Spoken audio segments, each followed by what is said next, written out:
Oi today, welcome back to PickItUpGaming, you lovely bunch of badgers. Bodger badger, na na na na na. Any hoozle. So I hope you had a good week / weekend and you're keeping safe. So let's blast off with this review. Prepare some bad puns, some muttering and stumbling. You know the drill by now. Pew pew pew. So in this week's video I'm going to talk about Mass Effect Legendary Edition. Now I'll be honest, it's the first time playing this series, so bear with me. So I'm going to try and keep in mind the deep impact, video reference there, that this series had when it first released in the gaming world. Any hoozle, my doozle, let's go on the video and try and condense these 3 games into one video, which will be a challenge, but here we go. Let's do it to it, baby. Right, so some basic facts by now. Obviously you've seen this game before, you played it before, you know it already, but for those of you who haven't, like myself, let's get some out of the way, shall we?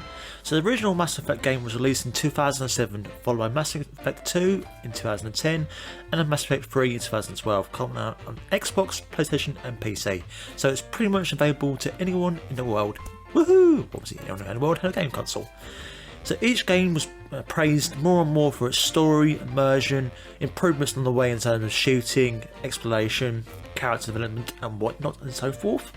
Although it seems everyone was dissatisfied with Mass Effect 3's ending, which having played the games now and seen YouTube stuff, I can agree with.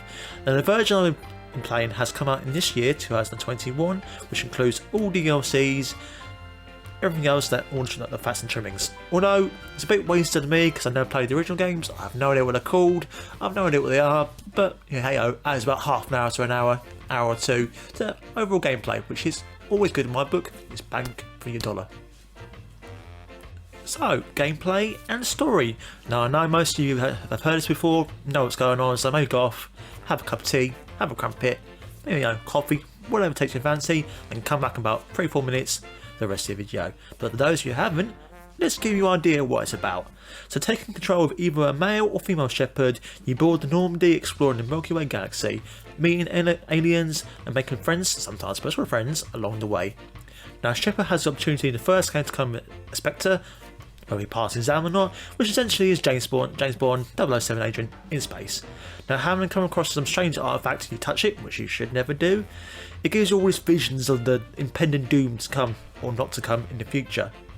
Now of course you go across to the council to try and warn them, it's a citadel, and of course you know how games work, don't listen. So you're sent on your little adventure to recruit people along the way and try to stop it yourself, because that's what a good guy does. Now of course along the way you meet different problems with wars, different factions fighting, and obviously in the first game you have a charisma meter, you have choices which will affect decisions along the way, which, as I said before, this is one of the main praises it's got for the original series, having the fact that over the course of a 3-game period, all the decisions you make will affect different outcomes, which is always good. So I'm not going to go too much into the second or third game, because I do believe even if this is your first time playing this game, you should really experience it for yourself, because it is fantastic. And like I said, I think what's the main selling point in this game is the story, some of the characters and the friendships and the overall arcs you make along the way. But a brief sort of oversight into the second and the third one. Second one basically is you have to recruit a bunch of aliens, a bunch of friends, your old friends, new friends, onto the Normandy to stop the collectors, which obviously culminates in the famous suicide mission, which I won't spoil anything for you again, but obviously along the way you still have the same beats the first 2 games of where you have to make decisions, make choices along the way to help improve your outcome. And the third one basically culminates in, same thing again, making decisions, meeting friends, doing battles, resolving conflicts, and for the final conflict of the battle, which we said before in the start of the video, is where the main problems came from the original release, and still this release to be fair. The ending I got wasn't great, but like I said, you can still enjoy it along the way, which I did to be fair. But that is what it is. But in terms of other gameplay and other options, they elude. It's frustrating because what made it great in the first game, certain things like the charisma choices, having 3 options, so good, bad, and in the middle, they seem to remove it in the second and third game, which baffles me, because some of the things worked really well, they removed for some strange reason, and then they kept other things that didn't make it work very well. So, that is what it is. A bit strange, but like I said, Coming into it, it's my first time experiencing it. Obviously, those who know what it's like. Those who don't, like myself, it's a bit odd. But like I said before, the gameplay itself is pretty decent. You know, it's a standard kind of, you know, like cover shooter kind of game. So I do believe other games have done better. But you know, in terms of mixing in the abilities, the shooting, the combat, as well as the story beats and the decision making and the dialogue options, I think it does make it stand out a little bit in terms of, you know, those things. But in terms of the actual action of the game, the shooting, the guns, whatnot, like it's pretty bogged down. So you can get anywhere else, but it's passable in this game anyway. Like I said, the main thing you're coming for is the story, the exploration, that's the word, and the characters and friends you meet along the way. But that's what you're coming for, really. But in terms of anything else, it's fairly bog standard.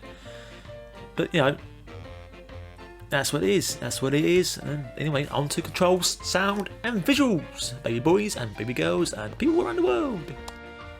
Rightio, so visuals, controls, and sounds. So basically, in terms of visuals, it goes from being amazing, from seeing the planets to the space to some of the action scenes to meh. Meh being the optional word when it comes to the face-to-face interactions when you see characters close up, which unfortunately that is not due to Bioware, it's due to the Frostbite engine, which is, while back in 2000s, it probably was passable. But coming, I know I said trying to be objective here, coming has to review it, but having played games like The Witcher 3, you know, God of War, and even some games like around the same time like Gears of War, they have better looking facial animations. You can't help but look at like a Shepard or some of the characters, and what they're saying in terms of what the script is and the voice actors doesn't seem to compute on the facial animations. Like, you can be having a heartfelt moment and look at Shepard and his face is just stonewall plastic, no movement. You think, oh, it sometimes unfortunately breaks immersion, which, like I said, it's a minor gripe. But in terms of this game is so dialogue story heavy, it needs to be done, it needs to be changed. Hopefully in future they'll go Frostbite engine, either upgrade it or bit off completely, you see something else. But while it's under EA, I doubt it. But you know, like I said, everything else, from the planets to the explosions to the action scenes, is amazing and looks fantastic. Now, in terms of sound, it sounds fantastic. Has a real kind of space opera theme to it. You know, a kind of futuristic gun sounds and all that. So, in terms of sound, I cannot complain. Obviously, control-wise, it's a bit janky sometimes, a bit clunky. It can feel that way, especially in the first two games when you're controlling the Mako, and you know, when you move from cover to cover. Obviously, by the time it gets to the third game, like any kind of game series, when it gets to the third, it's usually at its peak in terms of the controls, the sound, the visual. They've found the right spot for it, which I did find over going through the first, second, third game. It got better, it got more smoother, but it still feels like it's very clunky at some parts. Especially when you run, it looks so stupid. But apart from that, yeah, I said it's passable. Like I said, there's never points where I'm frustrated or got annoyed at the game, but definitely parts when you're thinking, in like Gears of War, other games like similar to this, it has done it better. Now, in terms of voice acting, for the majority of the time, it is spot on, it is perfect, it is amazing. They bring the characters alive, they're getting you involved, they get you emotionally attached to the characters. But some characters are bland. Like, it's a very emotional scene, it's very heartbreaking, and it's just like, I don't believe you. I'm seeing the words on the screen, I'm hearing you saying it, but in terms of what you're putting out into the character, I don't believe it. So once again, that can, like you know, in previous videos, poor voice acting or not committed voice acting for me can bring me out of a game and can sometimes ruin a game for me. But like I said, for the most part, it's barely noticeable. For the most part, controls, sounds, visuals, and voice acting is on point and is very engaging. Like I said, small gripes here and there, but you know, that's what it is. I've got to be quite harsh, I've got to be objective as well. And like I said, this game kind of focuses on story beats, you know, and involving the characters, making you care about the characters. It does help the characters bring themselves to life. The voice actors put it all into it and make you believe what they're saying is true and make you kind of there. But like I said, small gripes. So anyway.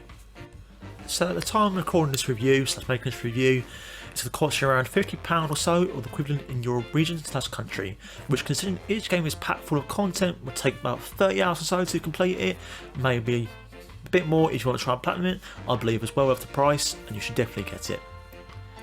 So all in all, I'll probably give this game an 8 out of 10. Although a bit of confession to make, while enjoying this game very much, I couldn't help but think I want a Stargate SG-1 game. I know it hasn't been on for a long time. I know the TV show's probably done and dusted, but I love that series so much, and I think in this type of game style, it would have made a fantastic game, and I would love to have one.